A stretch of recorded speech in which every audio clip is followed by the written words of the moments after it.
سینا،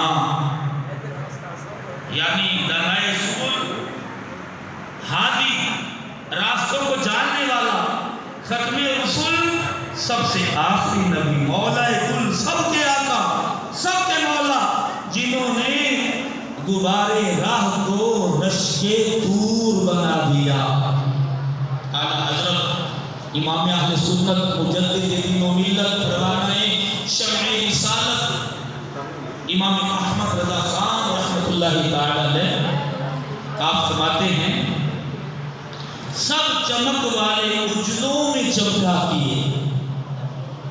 عام طور پہ بندہ اپنے سٹیٹس والے لوگوں میں آتا ہے، اپنے سٹیٹس والے لوگوں میں بیٹھتا ہے، عام طور پر اپنے سے 2 درجے کے لوگوں میں بیٹھنا لوگ دوبارہ نہیں کرتے۔ اللہ اکبر۔ اعلیٰ حضرت لکھتے ہیں کہ سب چمک والے اجلوں میں چمکا کیے، اندھے شیشوں میں چمکا ہمارا نبی۔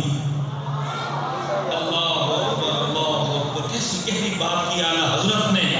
مثال کے طور پر ایک آئینہ ہے، اس پر گرد پڑ گئی، سال 2 سال گزر گئے، اس آئینے پر گرد یوں ہی جمی رہی، جم گئی، وہ آئینہ بہت میلا کچیلا ہو جائے گا، لیکن اب بھی وہ آئینہ ایسا ہے کہ اس کو صاف کریں گے، گیلا کپڑا لگائیں گے، اچھے طریقے سے اس کی صفائی کریں